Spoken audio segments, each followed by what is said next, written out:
salaamaaleykum suñ mbokk internet yi tey ñu ngi fii ci Kër Mbaye Fall ñu seet si woon kii di commissaire Boubacar Sadio nga xamante ne fan yi moom moo def l'actualité ak lettre bi mu bindoon jagleel ko président de la république tey ñu ngi Kër Mbaye Fall seet si ko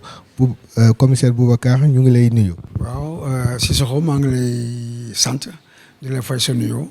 di nuyu seen internet yëpp. ak di yaakaar ni xëy na kat yi nga xam ne dinaa ko jibal fii dina leen amal njëriñ. benn question bu ñu bëgg a laaj mooy commissaire lan moo nekk sa diggante ak président Macky Sall. dara nekku ci lu dul diggante rek président de la république ak un simple citoyen moom président de la république la te président de la république boobu mu nekk foofu du caagane xëy na moo gën sénégalais yëpp. du caagane moo gën a jàng sénégalais yëpp du caagane xëy na moo ëpp alal sénégalais yëpp mais dafa fekk ne rek ci dogalu yàlla ci coobare yàlla sénégalais yi moom la ñu dénk seen baat donc li mu fa toogee dafa fa toogal sénégalais yi dafa fa toogal peuple bi donc man gannaaw ci peuple bi laa bokk citoyen la je crois que am naa sañ-sañ aussi gannaaw dafa ñu toogal foofu di ñu bindal foofu di ñu waxal foofu ak di ñu jëfal foofu vraiment di ko laaj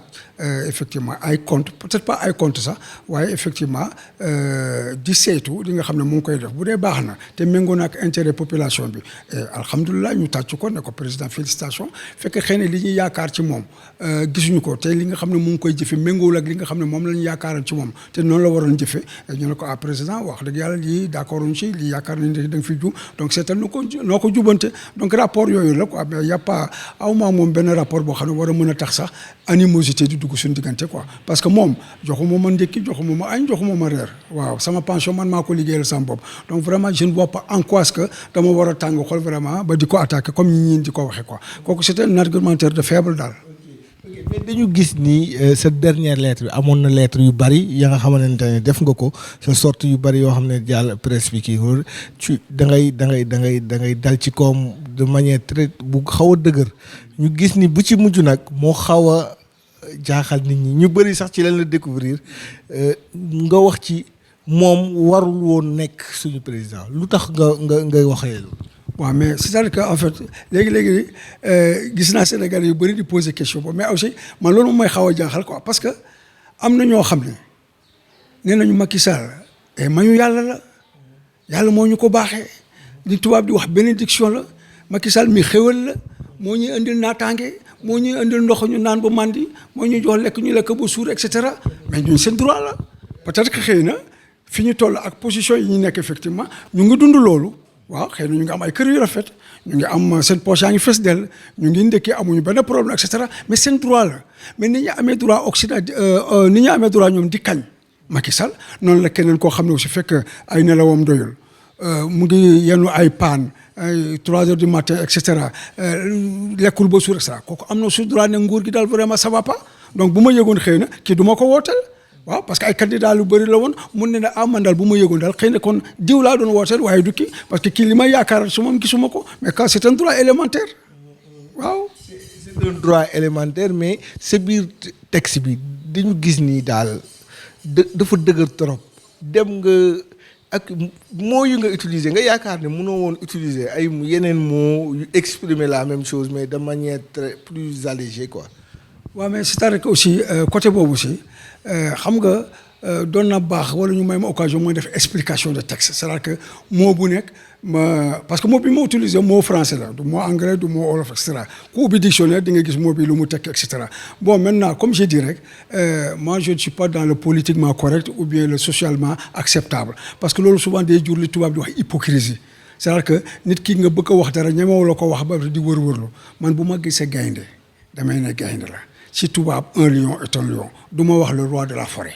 n'est-ce pas parce que gaynde du forêt la rek am na foo xam ne dëkku glace la est-ce que da ngay dem foofu dina le roi de la forêt ah waaw kan ñooñu dañuy wax le roi de la glace waaw donc gannaaw fépp gaynde am nañ fa nañu bokk ne gaynde rek la donc pour moi un menteur est un menteur un voleur est un menteur bon maintenant quelquefois moo yi may wax xëy na c'est cru la vérité si elle est crue elle devient cruelle c'est-à-dire que dëgg bu méttee rek day métti ci xolu ki nga xam ne moom nga koy waxal donc man vraiment sama style xëy na sama njàng sorewul trop ba nga xam ni bëriwul ni ma mën a tànn ay mots donc moo yooyu laa xam moom yooyu laa utiliser fekk ni nag am na koo xam ne gaañ na ko na ma jégal nag wax dëgg yàlla fekk ni citoyen yi moo yooyu ma utiliser dafa leen a gaañ waaye nañu nangu ni dëgg la nag quoi waaw nañu nangu ni dëgg la man kay li ma doon metti ñu ne da ngay fen waaye bu ñu nangu ni dëgg la waaye dafa xaw a nii man d'accord naa mun naa leen ko may quoi voilà. mais posture bi nga am lan moo ko war a sabab parce que yow commissaire de police à la retraite nga yow servir que au plus haut niveau de l'État lan moo waral tey nga jël sa retraite ñu gis la nga am benn opposition boo xamante ne au régime en place même les politiques yi nga xamante ne dañuy opposé wu à ce régime amuñu ko sa posture lu ko explique. waaw c'est-à-dire que comme je dis gis nga ni may critiquer pouvoir laay critiquer opposition am nga démb dégg nga may ne opposition bi yaa fuus lañu te bokkuñu c'est que opposition ñoom ci ay calcul la ñuy nekk waaw bu ñu waree wax ni dëgg sax dañuy seet du ñuy maslaa waaw bu ñu waree wax dëgg sax dañuy seet nu ñuy raayee pour nga xam ni après suba seen affaire day baax man nekkuma ci calcul yooyu. nekkuma ci calculer bu ma la wax dëgg dama lay wax dëgg bi mu neex la mu naqari la man l'essentiel naa jàpp ni dëgg la dëgg politiciens yi ñoom seen ñuy wax moom vraiment je crois que faut pas trop y compter gis nga la nii ñëpp am ngeen expérience lii lañ la dégg bu subaa nga gis safaan ba et cetera donc vraiment man du ma comparer wu ak opposition sama position nag commissaire de police laa woon comme ni keneen nekkoon xëy na colonel dans la gendarmerie kenn ki nekk général dans l'armée jamono yooyu nekk ci biir corps yooyu dañ ñoo tënkoon dafa am sart yoo xam ne sunu kuréel yooyu dañ leen ne lii war leen ko jalgati maanaam li ngeen di xalaat seen politique si politique suñu yoon nekku ci li ngeen di xalaat si réew mi suñu yoon nekku ci et cetera garder leen ko pour yéen fii ak yéen a ngi soltanu mais bu ñu demee ba retraité ba am diir boo xam ne xëy na am nañ suñu liberté léegi ñu nekk citoyen comme yéen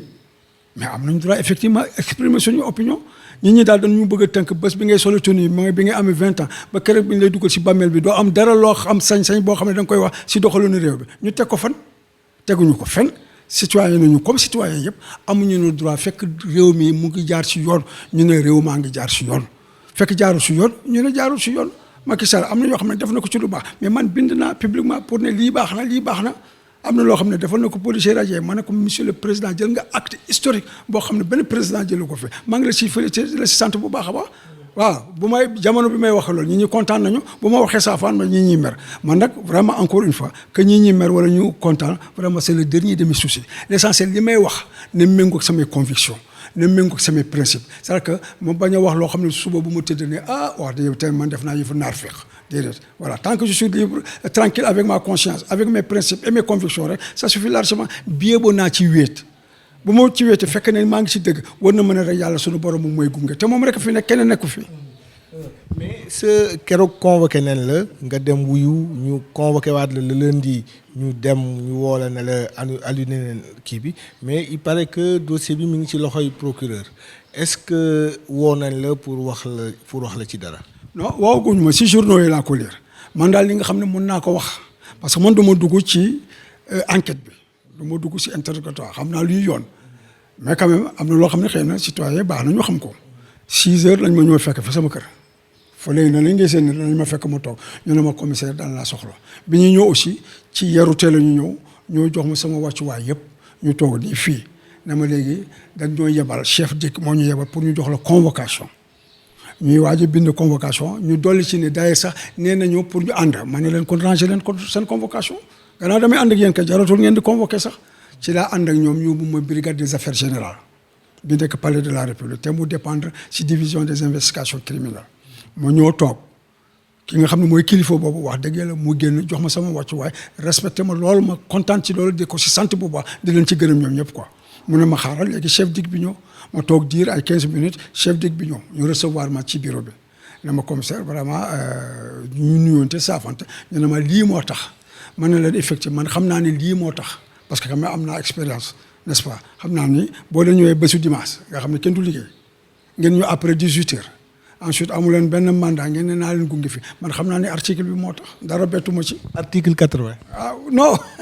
sama article 80 baa ngi ñëw mooy sama mbind mi ñu ne ma waaw léegi dañ lay boole benn enquêteur boo xam ne dafa lay interroger ñu boole ma xale bu baax boo xam ne vraiment moom tam jox na ma sama wàccuwaay interroger ma ci sama kanamu ay avocat muy maître Khoureyssi Ba maître Fat Sarr ak maître Mamadou Ndiaye ñu si kanamu ñooñu lañ ma doon interroger bi ñu ma interroger xëy na dina am tuuti li ma si sàcc rek ci li nga xam ni moom laa waxante moom pour ngeen comprendre yenn yi quoi parce que dañ ma laaj est-ce que da nga bokk ci mouvement wala bokkoo ci mouvement bon dama la njëkk a tontu ne waaye loolu sax yoonu kan la sax mooy toppatoo est-ce que man bokk naa ci mouvement wala bokkuma sax man yoonu kenn nekku ci mais man leen man bokkuma ci mouvement bokkuma ci parti politique et cetera ndaxte autorités yi dañ leen jox information comme quoi man dama am mouvement boo xam ne damay bokk ci manifestation 23 juin yi et que xëy na dama ciy jël part active foofu laa ko yëgee de foofu ci foofu laa ko yëgee n'est-ce pas bon affaire bi daf ma ay reetaan daal parce que man vraiment bokkuma ci mouvement bokkuma ci parti politique ànduma ak benn responsable politique pour l'instant dégg nga léegi bi ñu ma interroger loolu ma tontu leen ci loolu ci lañ ma ne léegi nag ce article bi wax nga lii daanaka question yooyu yi nga reprendre wax nga lii wax nga lii wax nga lii wax nga lii bu nekk ma tontu li ñu ma njëkk a laaj d'abord aussi mooy est-ce que lii ñu bind nii article bii ñu lay wan ni est-ce que yow la ma ne leen lii man la lii li ñuy bind ci commencement ba ci fin bi man Boubacar Sadio commissaire man la ma ne leen jël na entièreté totalité ak intégralité lii responsabilité bi yëpp maa ko jël paternité bi maa ko assuré ma ne leen dolli leen ci ñu ne luñ ci dolli ma ne dolli leen ci li ñuy weesu yëpp nga xam ne bind naa ko ak li nga moom ma mus a wax yëpp ci télévision ak li ma mus a wax ci rajo yëpp yooyu aussi man Boubacar Sadio la gàddu naa ko j'en prends la responsabilité la paternité et j'en assume l'intégralité la totalité et l'entièreté voilà léegi ñu wax foofu ba ay 23h30 ñu ne ma léegi signé ma liiraat ba pare signé ñu ne ma nag da ngay ñëw demain dañ lay convoqué suba 16h30 waaye bi ma liiree ma gis li nga xam ne moom la ñu ma tuumaal ñu ne ma da nga saaga président da nga def diffusion de fausses nouvelles maanaam da nga joxe ay xibaar yoo xam ne waa yu wërul ensuite da ngay jëf-jëf joo xam ne ak wax joo xam ne da nga bëgg salfaañee kuréelu république bi yëpp quoi ma ne leen ah bon ma ne leen yéen kay léegi da ngeen maa ubbil buntu rëbës lii da ngeen maa ubbil buntu rëbës pour ma dugg biir rëbës fi mu ne fii loolu ngeen nar quoi loolu laa leen wax quoi après ñu indi ma ba ma ñibbi si donc man dama jàpp ni si ëllëg si lundi bu ma dem may won la leen rek président kii procureur de la république xam naa sax xëy na du ma fa def 5 minutes mu ne ma mandat de dépôt quoi donc ma jël sama saak préparé def si sama yére sama survêtement sama sijaada ak yooyu ak sama bagage yu sewsewaan yi donc pare doon wàcc pour jël oto pour dem palais ba ci la ma chef di téléphoné ne ma daal ce n'est plus d'actualité convocation bi man ko bon mu ne ma ce n'est plus d'actualité man ko d'accord merci beaucoup vraiment j'en prends acte ba pare ma remercie ko man ko vraiment vous m'avez bien accueilli vraiment ça c'est très bien pensé bon vraiment maa ngi leen si sant bu baax a baax a baax yëf yi daal noonu la demee mais dan ma ne ce n'est plus d'actualité bon sama tubaab moom leerul trop soriwul trop waaye nag boo nee nit ki ce n'est plus d'actualité mun na tekki nii talaguñu la waaw talaguñu la waaw mun na tekki loolu xëy na suba bu yenn yi passé yu sew sewaan yu si xëy na bu boobaa ce sera d'actualité ñu sulli ko léegi ñooy jàppale dugal rëbës mais pour rëbës moom wax dëgg yàlla pare na kooku moom pare na. yow tax nga say bagage saa yu nekkaatee d'actualité rek. procureur sax bu ko neexee sax ma bañ a jaar si moom. mun na la ko notifier direct par SMS nga dem. nga yóbbu sa bopp. billaahi kooku amul benn problème waaw kooku actuellement mu ngi sama bopp quoi voilà je suis tranquille je suis serein parce que jaar naa foo xam ne ci ndimbalu yàlla daf ma forcer daal waaw te ñu bëri fi ma jaar ko fa jaar ñu bëri bu ñu fa jaaree tax ban voilà. mais sànq wax nga ko nee nga pour l'instant àndoo benn leader bokkoo ci benn kuréel mais est-ce que ñu ngi xaar parce que gis nañ ni depuis dimanche affaire bi mi ngi doon yoot depuis quelque temps ngay bind nit ñi di la remarquer ñi tàmm di la lire gis nañ ni dimanche nag ci la déclic bi am le grand public xam la ñu gis ni tu es au devant de la scène yow gis nañ ni da ngay kaasal askan wi mais est-ce que mun nañ xaar nga engagé wu politiquement. Engagé wu politiquement tout est possible hein tout est possible mais encore une fois jamono yi nu ma nekk nii engagé wu ma politique ma nekk ma si benn parti politique xalaatuma sax créer parti politique mais nag xëy na sama xel a ngi créer mouvement citoyen boo xam ne effectivement idées yi may défendre moo koy defar boo amee citoyen boo xam ne xëy na ànd nag li nga xam ne moom laa xalaata mais ñu bokk xeex waaw kooku moom j'ai envisagé ça mais waxul ni xëy na danaa ko créer mais li nga xam ne xëy na du ma ko bàyyi mooy di bind di dénoncer li nga xam ne yaakaar naa ne war naa ko dénoncer wala di kañ li nga xam ne effectivement gis naa ne jekk na waaw loolu moom kenn mënu maa museler quoi c'est-à-dire que sama jëmm sax mën nga ko tënk sax waaw si biir Rebeuss waaye li nekk si bopp bi moom dina génn. kon daal yow bu ñu la dégloo yow am nga sa biir bopp yaa ngi xalaat war a mën a teg sa mouvement citoyen. waaw su fekkee ne am na condition yi parce que créer mouvement aussi doo créer mouvement comme ça pour le plaisir de créer quoi da ngay créer loo xam ne xëy xam nga suba dina amal njëriñ askan wi waaw man pour l'instant fi mu toll li may wax ni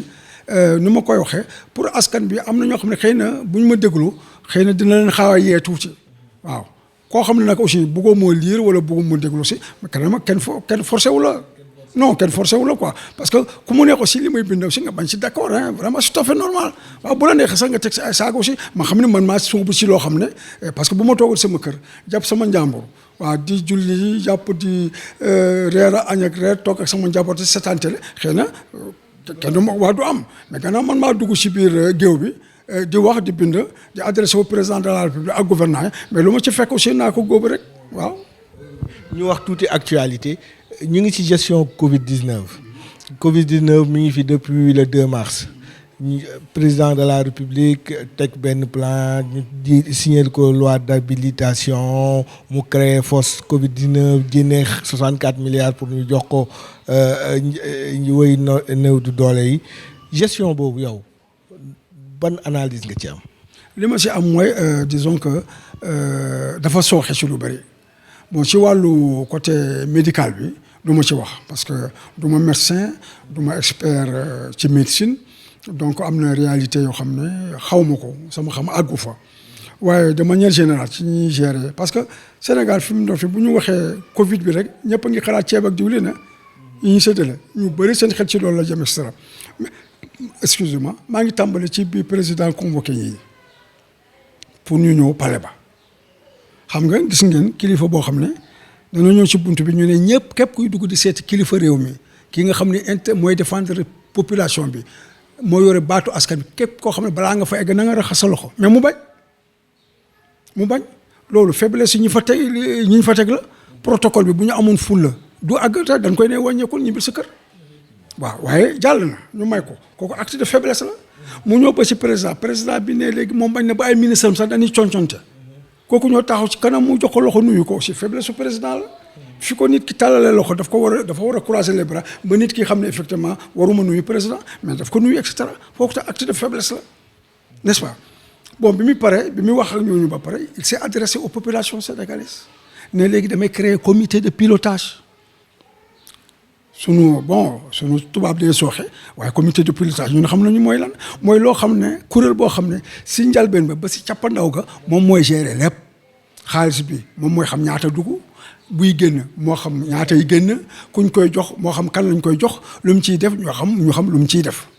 waaye dafa toog rek jékki-jékki rek bi cool yi xaw a bëri ci Mansour Faye rek mu génn comité de suivi mooy jaan bi day dem ba pare ngeen topp si watat ba di dóor parce que comité de suivi bi daanaka teg na fa benn général bu jàmbaare bu xarañ ci wàllu militaire koo xam ne def na jaloore ba ñëpp kontaan ci moom koo xam ne ay référence am ay valeur am wax dëgg la loyauté et cetera waaye nag moom dañ ko simpi foofu mu nekk dem dugal ko vraiment ci dex boo xam ne foofu nag ay jësite fa nekk waxuma ñoom ñëpp ay jësite lañ de waaye bëri na fa ay jësit ñoo xam ne seen xel du dara du luubal rek waaw ay politiciens moo tax ma ne ko di nga fa dem de waaye daal di nga am problème foofu quoi. du fa jëlee lu ko neex. waaw doo fa jëlee lu ko neex quoi mais moom problème moom aussi mooy général la boo xam ne mu ngi ci activité président de la république Macky Sall président la waaye aussi mooy chef suprême des armées si ñaari fànn yëpp Macky Sall bu ko joxe ordre da koy def xam nga kooku handicap la ci moom waaw mais maa ngi koy ñaanal daal yàlla na am succès. donc gis ngeen di xew ci ceeb bi di xew ci diwlin bi ñu dem ba mu des ñaari fan kii ne day joxe diwlin bi amul sax diwlin amul sax ñaari litre ceeb bi gis ngeen Tëngéej ceeb bu jaune boobu ñuy joxe ñu ne xaw ma plastique la et cetera donc foofu daal dafa échoué n'est-ce pas dafa échoué bon maintenant li si des am na état d'urgence bi sax baax na mais ce n'était pas indispensable parce que état d'urgence boo xam ne bëccëg bi yëpp ñi dañuy def lu leen neex léegi diggante guddi saa rek ñooy gën guddi saa rek ñooy gën ak xëy na ñu bon ñi nekk ci biir mbedd yi ñi nekk ci baar yi et cetera ñiy liggéey guddi ñoom ñu ngi seen atelier ak seen entreprise voilà donc léegi à quoi ça sert su bëccëg bi nga bàyyi ñi ci marché yi ñu def lu leen et cetera ensuite daf ca amoon parloo boo xam ne naroon nañ jur musiba parce que da nga tëj mosquée yi da nga tëj jàkk yi bu ñi julli mais mu am dëkk boo xam ne dëkku diine la ñëpp xam ko ñooñu di continuer di julli àjjuma di def juróomu waxtu yi waxoo leen dara nga teg ci sa bët xam ko yëg ko lu tax yebaloo gendarmerie ñu dem arrêté ko te Dakar rek imam bu julli da nga ñëw jàpp imam bi ak naay mi dem tëj Kaolack ngay convoqué responsable te nga bàyyi dëkku diine boobu mais ñi nag dañuy fippu dañuy leen lu tax kii di bàyyi dëkk bële xanaa si li fa sëriñam nekk moo tax tu vois donc réew boo ko yoree bàyyil parloo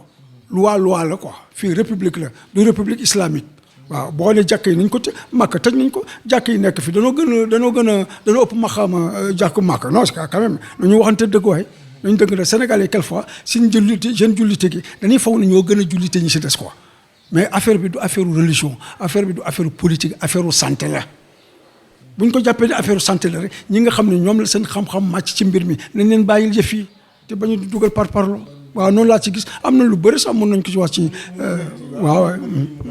yi nga wax am na ci solo bu baax mais commissaire yow takk der nga woon bu dem ba tekki say jaaj ji matal sa liggéey mais dañu seetlu benn phénomène bu am en diggante ñi nga xamante ne ñooy force de l'ordre yi ak population mooy défiance ak bi am seetlu nañ ko ba nga xamante ne léegi souvent xale yi dañ leen di song day am affrontement ñoom bu njëkk ba force de l'ordre mun na ñëw fekk ay xale toog dañuy daw mais léegi amatul mais lan moo war a andi loolu. bon li ko andi nee nañu bukki bu yebee waxambaane bi rek si doxani bi la c'est vrai que aussi force de l'ordre yi booy critiquer da ngay ko critiquer objectivement quoi parce que am na doxalin yoo xam ne soo boo koy yàgg di def finalement da ngay créer sentiment de révolte ak frustration day tax nit ki fipp quoi donc moo tax force de l'ordre yi ma leen di ñaan seen protocole d'intervention bi nañ ko xoolaat bu baax souvent damay dégg ñi ne waaye dañ leen jox instruction joxuñu kenn instruction amul benn kilifa police wala gendarmerie boo xam ne day dajale ay nitam ne leen boo leen demee na nga leen a dóor na nga leen a maate et cetera amul kooku mun naa ko seede léegi nag sur le terrain nag dafa am ñoo xam ne nag ñooy xaw a moom seen bopp di comporté wu nu ñu warul comporté wu donc il faut que force de l'ordre surtout kilifa yi nañu góorgóorlu si côté boobu ñu xam ni citoyens yi nga xam ne ñu ngi dem di jàkkaarloo ñoom du ñu ay noon ay disons que ay adversaire d'un moment rek la waaw diir rek la parce que après policier bi day dellu commissariat ba kële dellu fële bu subaa ki nga xam ne moo doon manifestation bi day dem commissariat ba pour di utu carte d'identité ku mu fay fekk ki muy jàkkaarloo woon la veille kooku si ni mu koy fekk si taabal la koy fekk muy jël empreinte am et cetera kon relation yi nañ ko xool boobu ak c'est des relations vraiment dialectiques donc nañ ko gën a rafetale nañ ko rafetale loolu c'est-à-dire que citoyen pour force de l'ordre nañu am respect si citoyen parce que nag il faut le dénoncer quelquefois ni ñu lay teeroo man dem naa si ay commissariat fan yii rek vraiment ma dem si poste police fekk fa alkaat yi mais ma présenté wu mais ni ñu ma teeroo sax boobu dama yéemu daanaka mel ni rek benn va-nu-pied moo ñëw di leen di nuyu et cetera quoi donc nañu changer seen comportement c'est ça la vérité du ñëpp a mel noonu la quoi n'est-ce pas dañu changer seen comportement citoyen ñu leen di respecter bu ñu ñëwee ñu leen di déglu di leen di orienter et cetera maintenant population bi aussi dañuy xam ne policiers yi aussi du ñu seen noonu tenue bi ñu sol ñoom ñoo jël seen impôt jox leen ko seen salaire yi ñuy fayeku ñoom ñoo tax ñu leen koy fay donc nañu leen respecté loo xam ne sa alal de si dem da nga koy fonk da nga koy naw donc aussi nañu respecté policiers nañu naw policier mais je dis que encore fois policiers ñoo njëkk a war a def ñu respecté la parce que fekk ni sa tenue dafa set nga correct citoyen bi nga arrêté ko nga nuyu ko nga wax moom wax bu yiw infraction bi même ni nga ko koy wax sax nga wax anam boo xam ne rafet na mais waru la mën a yëpp mais am na noo xam ne bu ko gisee si yow rek mais yaa koy ubbil buntu quoi donc côté boobu aussi nañu góorgóorlu population ak citoyens yi dana war a rapproché benn la ñu mënuñu leen taxale quoi parce que boo amee séparation bi rek population bi dañuy faible parce que ñëleen ni leen war a aaree duñu leen aaree noonu population si policier aussi dañuy faible parce que police bu la citoyen jàppale wu rek aussi da ngay faible parce que dina am côté boo xam ne di nga bëgg ko la jàppale si autorité yi waaw te si citoyen nga koy mën a yaakaar donc nañu fexe nag ba mu am rapprochement moo tax police de proximité bi dañ ko war a saxal nga xam ni policiers yi dañuy dem si nit ñi di wax ak ñoom waaw parce que ni ma koy waxee rek dafa gën a yomb alkaati bi mu dem si civil bi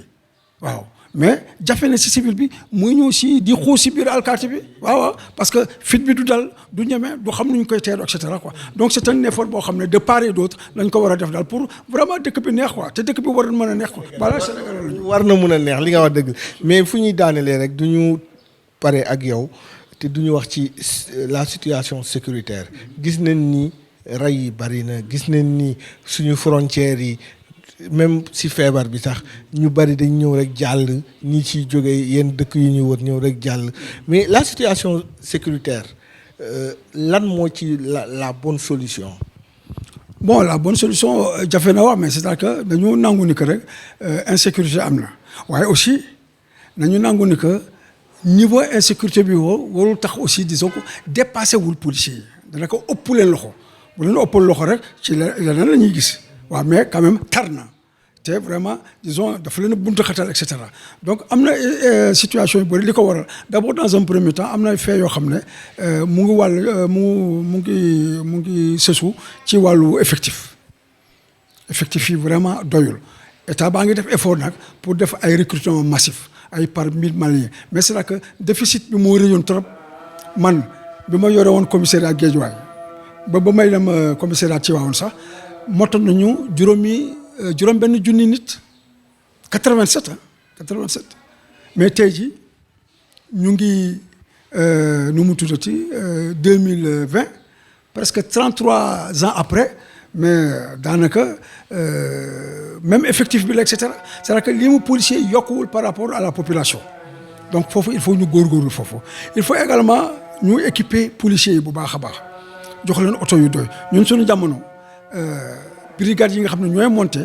da nga siy gis chef de poste adjoint chef de poste secrétaire garde clé di nga am ñett wala ñeent police secours à lu moins 5 ou 10 éléments brigade de recherche mais tey ji commissariat yi par ñeenti nit nga fay fekk par ñeenti nit nga fay fekk donc également côté boobu daal il faut ñu renforcer ko kooku si effectif bi la ak si logistique bi la formation bi aussi il faut que aussi ñu góorgóorlu ci waaw di leen di def formation bu gën a solide ensuite di utiliser xarala yu bees yi sax ñu ngi ci jublu léegi wax dëgg yàlla gis nga léegi boo amee crime si scène de crime bi da ngay gis car boo xam ne ñu ngi si bind police technique et scientifique waaw loolu moo tax sax crime yu bëri ñuy gaaw a jàpp les auteurs mais surtout aussi dañuy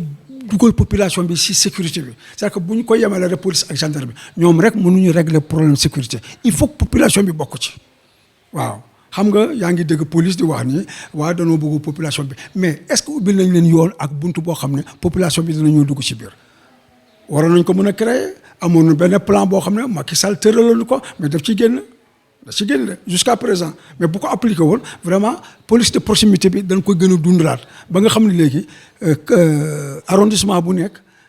dañ ciy dugal chef de quartier bi délégué de quartier yi association de jeunes yi organisation communauté de base yi imam yi ñii responsable jàngo yi et cetera responsable kuréelu jigéen yi et cetera mbootaayu gox yi bajanu gox yi et cetera nga xam ne dañuy organiser ci kilifteefu préfet wala sous préfet léegi nag ñu ne par exemple Guédiawaye lii mooy problème bi wala Guédiawaye Médina Gounass lii mooy problème ku nekk indi sa xalaat ku nekk indi sa participation et cetera loolu mooy police de proximité mais ba léegi doxalewuñu noonu waaw ñoom seen proximité daal mooy tabax fi ay commissariat commencé ay brigade loolu baax na moom mais na nit ñi jaxasoo na nit ñi boole. waaw na nekk waaw nañ ko humaniser na nekk proximité physique na nekk proximité affective ba nga xam ne citoyen bi buy dem police du am benn tiitaange waaw c'est-à-dire que dafay am état d'esprit mel ni kuy dem hôpital xam nga booy dem hôpital da ngay yàkkamti egg waaw pour faju pour gis médecin bi parce que da nga ne jàngoro bi nga am li lay metti kii mooy spécialiste bi boo eggee rek da la koy fajal waaw kii dem ci commissariat bi aussi esprit boobu la war a am naa lu ma naqari am naa sama plainte maa ngi dem seeti alkaati bi incha allah bu ma fa eggee rek dina ma defal dina ma régler et cetera mais sénégalais yu bëri même bu ñu leen tooñee bu ñu dem police bi tiitaange lañ fay demee waaw donc loolu nag vraiment il faut ñu dindi ko yomb naa dindi nag quoi waaw. commissaire gannaaw bañ la jaajëfalee sa mot bu mujj sa dernier l'appel que tu lances à la population sénégalaise. L'appel que je lance à la population sénégalaise mooy nañu xam ni ñun ñi nga xam ne xëy na ñu ngi bind ñun ñi nga xam ne xëy na ñu ngi critiquer defuñu ko pour doyodil président de la république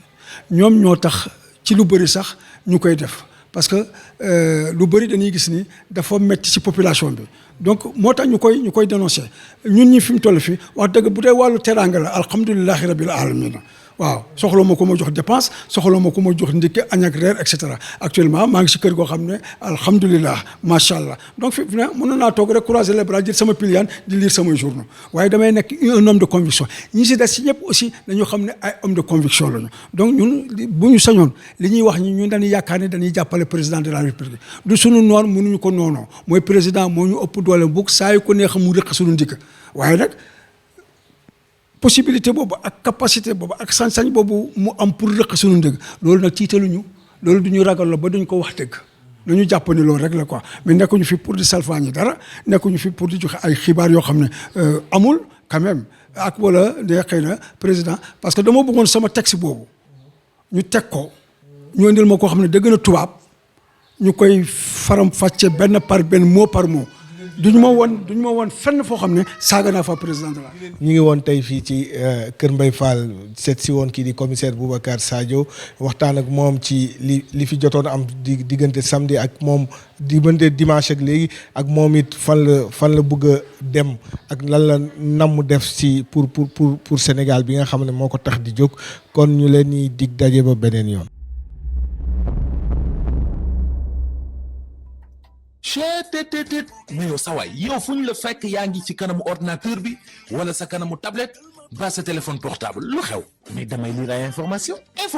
waaw xoolal boo bëgg am ay information yu leer nañ et en temps réel duggal ci www.senegal7.com ay information yu wóor man de maa ngi application Sénégal 7 lépp lu xew dama koy jot ci sama téléphone ci tàng bi te nag application Sénégal 7 am ko yomb na da ngay dugg ci Play Store wala Apple Store nga télécharge ko rek xam li xew ci réew mi ak la xew ci bitim réew te nag dara du la ci umpu. Vous voulez des informations en temps réel? Cliquez sur www.senegal7.com. Sénégal 7, le roi de l'information en temps réel.